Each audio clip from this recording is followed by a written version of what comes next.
Hi everyone, this time we are going to talk about on how to evaluate algebraic expression. So given ang algebraic expression, then the value of a variable, isosolve mo kung ano yung value niya. For example, we have number 1 is 5x plus 2 when x is equal to 2. Ibig sabihin, what is the value of this expression when x is equal to 2?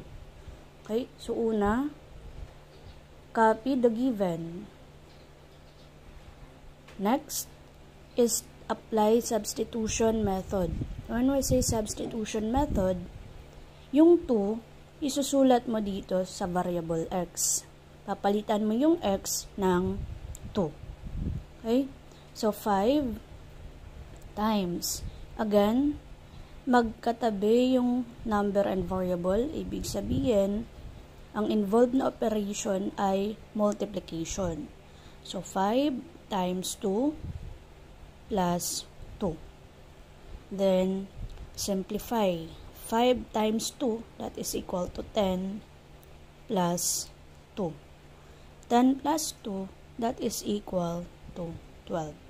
So, ibig sabihin, this algebraic expression, kapag ang value na x is equal to 2, that is equal to 12. Okay? Another example,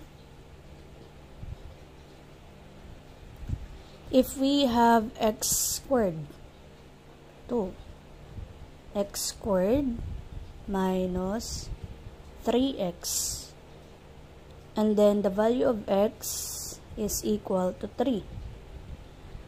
X squared minus 3x. The value of x is equal to 3. Una, kopyahin ang given, x squared minus 3x. Next, substitute the value of x. So, x squared. So, magiging 3 squared. Okay? Huwag niyong papalitan yung value ng exponent. Ang papalitan nyo lang yung x, since that is the given. X is equal to 3. Minus 3 times, again, the value of x, that is equal to 3.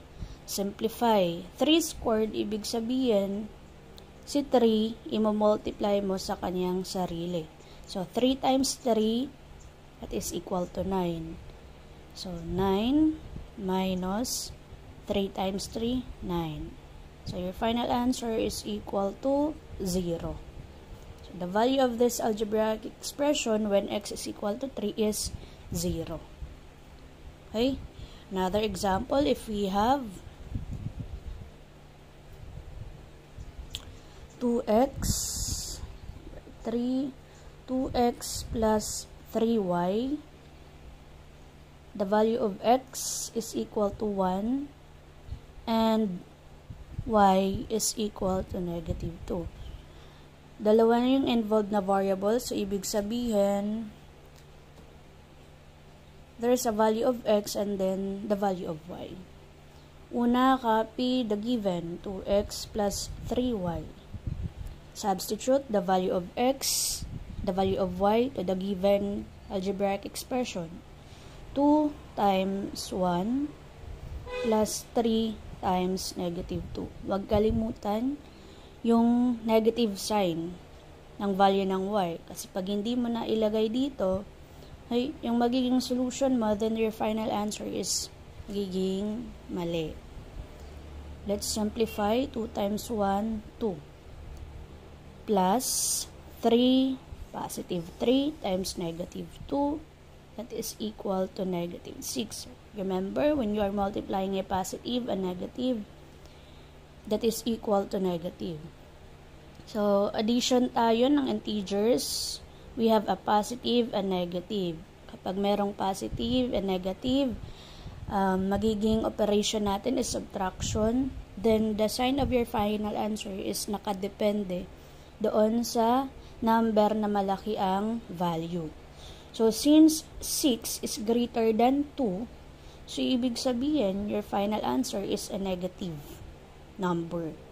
So, 6 minus 2, that is equal to 4. Final answer is equal to negative 4.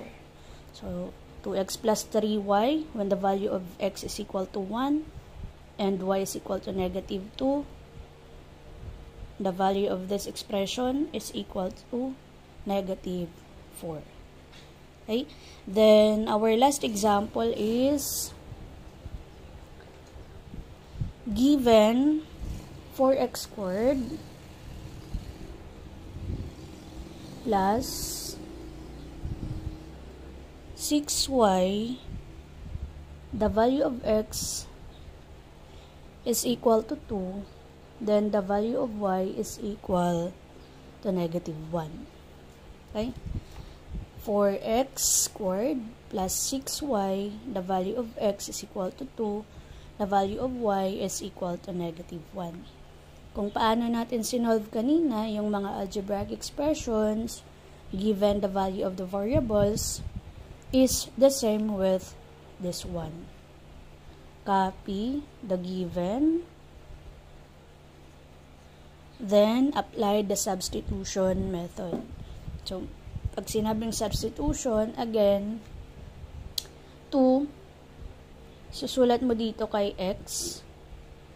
So, mawawala dito yung x, magiging 2 na siya. The same with negative 1, susulat mo dito sa pwesto ni y. Mawawala din yung y. Okay? So, 4 times the value of x, that is equal to 2 squared. 2 squared plus 6 times negative 1.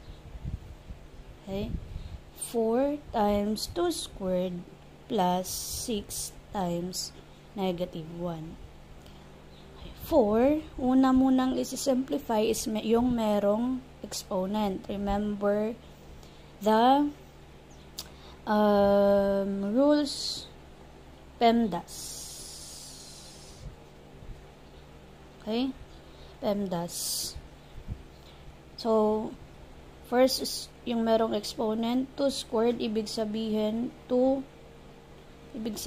ng 2 squared is equal to 2 times 2.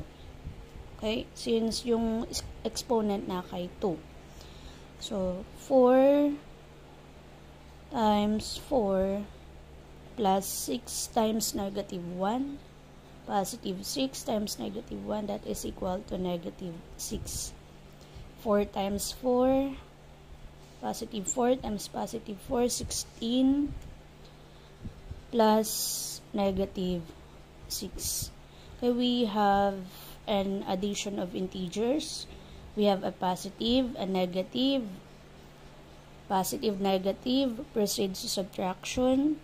Kung ano yung sign ng malaking number, yun yung kukuhanin natin na sign for the final answer. So, since 16 is greater than 6 and 16 is positive, so your answer is or should be a positive number. So, 16 minus 6, that is equal to 10. Okay? So, final answer is equal to 10. If given this algebraic expression, then the value of x is equal to negative 2 and y is equal to negative 1, then the expression is equal to